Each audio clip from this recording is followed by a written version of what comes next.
Bila first time aku dengar nama Erling Haaland ni, aku terus ingat pasal situation masa Roy Keane tanya kaki ex player Manchester City. Nama Muhammad tu Alf Inch Haaland. Rupanya memang betul tu anak dia.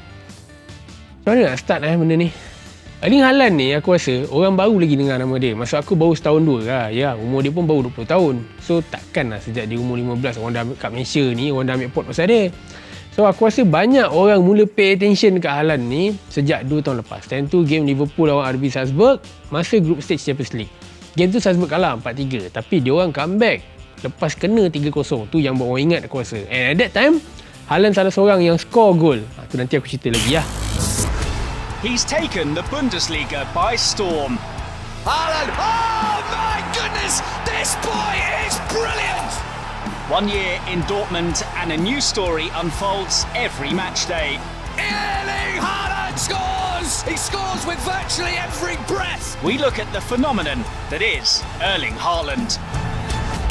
Sebelum nak cerita banyak, aku figure out ada 4 player yang main peranan dalam diri Haaland ni as a player bola. Dia sendiri pedang aku, dia punya influence player-player macam Zlatan Ibrahimovic, Cristiano Ronaldo, Ole Gunnar Solskjaer. Jadi reference dia. Tu 3 orang. And then lagi seorang, ni rare. Aku personally frust bila sebut nama dia. Michu, mat. Korang share balik video Michu, maybe korang akan faham kenapa aku frust. By the way, nama sebenar dia Erling Braut Haaland. Erling Braut Haaland. If you're in Norway, you can say Erling Braut Haaland. Even dia ni player Norway punya national team, tapi dia lahir kat England. Dia lahir 21 Julai tahun 2000 kat Leeds. Time tu bapak dia main Leeds lah. Bapak dia Erling Haaland yang aku cakap tadi, dia main untuk 3 klub kat England. Dia main Nottingham Forest, Leeds United, Man City. Tapi mak dia pun atlet juga. Mak dia dulu pernah join heptathlon, memang atlet. So aku rasa sebab tu fizikal Erling Haaland ni besar. Tapi masa umur 4 tahun, time tu bapak dia pun dah tak Man City, dia pindah hometown family dia kat Bryan, Norway. Sejak tu, dia start main bola kat negara asal dia.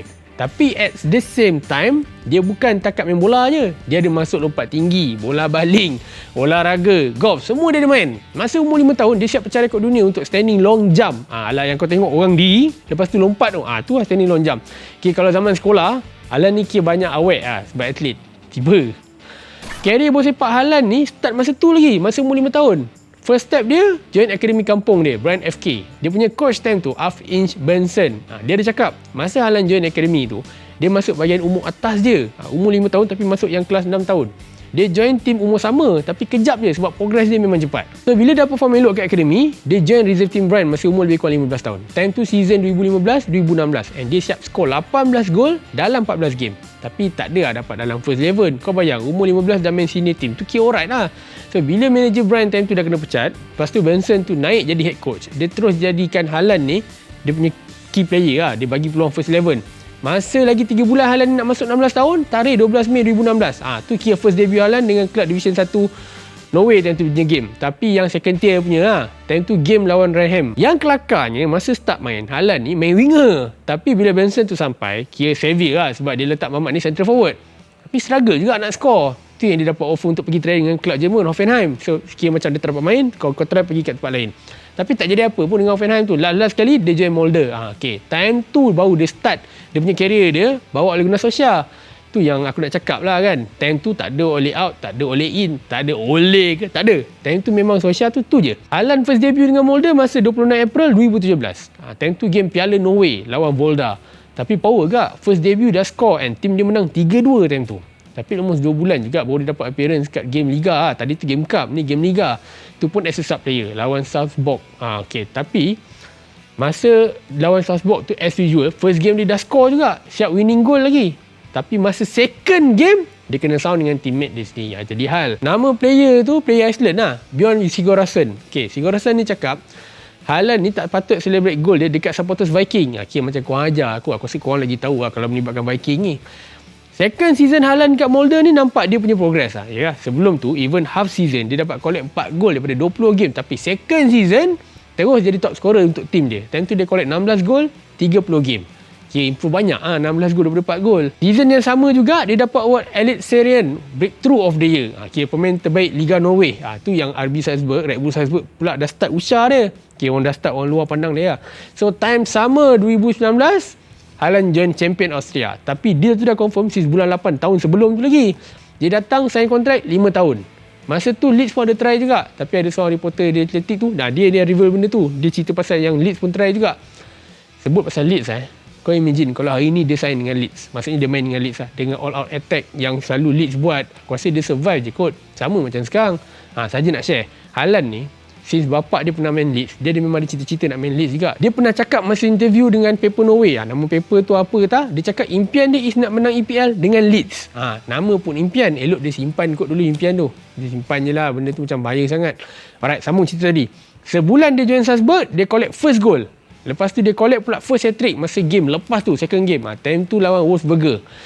Haaland punya rabak time tu, dia dah kumpul 3 hat-trick dalam masa 2 bulan. Okay, alright lah. Sebab member pun consider budak lagi kan. Dia punya debut kat UCL pun dapat hat-trick juga. Time tu lawan Genk.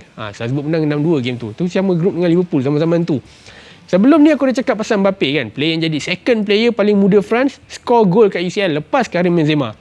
Haaland ni pula, dia jadi player kedua dapat score gol dalam first 3 game kat UCL. Yang first, sama juga. Benzema juga. So, boleh tahan juga Benzema ni masih muda.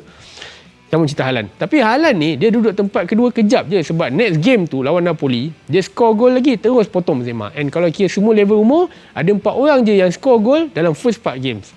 Dia ada Del Piero, Diego Costa, Zé Carlos. Tu nama player yang dia dah sama level untuk rekod tu. Masa game kelima UCL, lawan Genk, Haaland ni dia jadi sub player, tapi once dia masuk, dia still score goal juga. This time, dia jadi player ke-6 dalam UCL, score kat first 5 games UCL. 5 lagi player tu siapa? Cristiano Ronaldo, Neymar, Del Piero, Sergei Rebrov dengan Lewandowski. Tu 5 orang. Kau bayangkan, umur kau baru tu 19, kau dah sampai tahap tu. Bila dah perform sampai tahap macam tu, mula kelab-kelab kat Europe lain ni dah try nak usah dia. Macam biasa, nama MU mesti ada, Mat. Kau pernah cakap kan?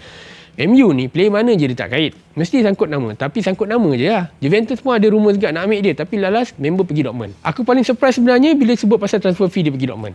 Kau bayangkan orang duk expect 50-60 juta. Itu harga yang orang sebut-sebut. Tapi tahu-tahu dia pergi 20 juta euro je. Murah gila. Kau bayangkan Haaland tu. Nama dia besar time tu. Untuk big name, untuk big wonder kid lah. Tapi 20 juta euro murah. Disebabkan dia join Borussia Dortmund masa winter transfer. First debut dia dengan Dortmund masa 18 Januari. Time tu lawan Augsburg. Masa kat Salzburg, dia ambil masa dekat 2 bulan nak dapat hat-trick. Dekat Dortmund, dia tak menyempat. First game, masuk yang sub player, terus hat-trick. Dalam sejarah Dortmund, Haaland ni player kedua yang buat macam tu.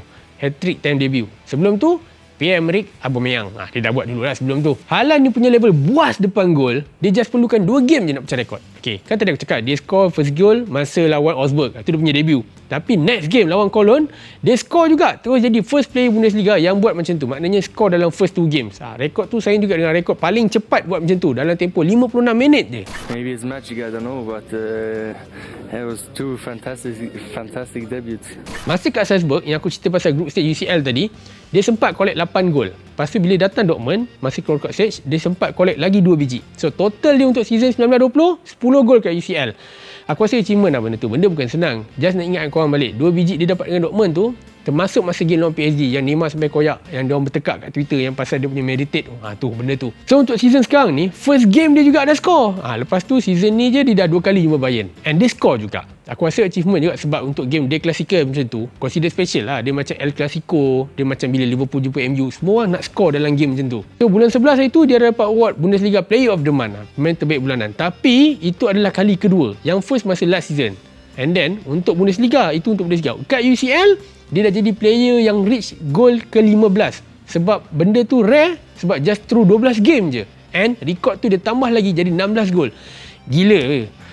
Laju dia punya progress scoring ni, aku penat cerita pasal dia punya gol. So far aku rasa benda paling highlight untuk Haaland season ni masa game round of 16 lawan Sevilla itu. Game tu dia assist 1, skor 1. And Dortmund menang 3-2 lah macam korang tahu. Tapi kenapa aku cakap benda tu highlight? Sebab sebelum game tu Sevilla 7 game clean sheet. Jumpa Haaland terus kena rodok 3 biji. Settle. So for now, total gol Haaland ni dekat UCL dah 18 gol. Just dalam 13 appearance. 13 tau, bukan 30. Gol lagi banyak daripada appearance. So bila aku tengok orang dah start sembang pasal next rivalry, pasal Ronaldo dengan Messi, Haaland dengan Mbappe, aku tak surprise. Ada orang kata still awal, tapi aku rasa memang dah patut pun. Ya, seorang dah reach lebih 100 gol. Seorang lagi macam dah boleh consider king scorer kat UCL untuk level umur dia. So make sense lah. Kalau nak ikutkan, aku memang malas nak sembang pasal dia punya career dekat international stage. Tapi kena jugalah sikit kot. Sebab scoring machine punya pasal. Dia punya scoring machine karakter tu memang terang-terang ada kat Haaland ni.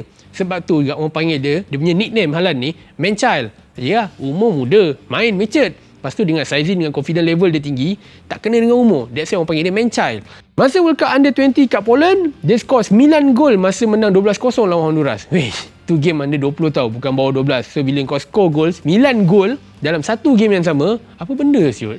Plus time tu umur dia belum genap 19 tahun lagi. Terus jadi game paling besar tim under 20 Norway menang. So that time dalam masa yang sama juga Haaland dia siap jadi player yang first score 9 gol dalam satu game untuk World Cup under 20 tu lah. Sebelum tu tak pernah. Tu yang dia terus menang Golden Boot time tu. So kalau kau tanya aku, strength sebenar Haaland ni ada dua.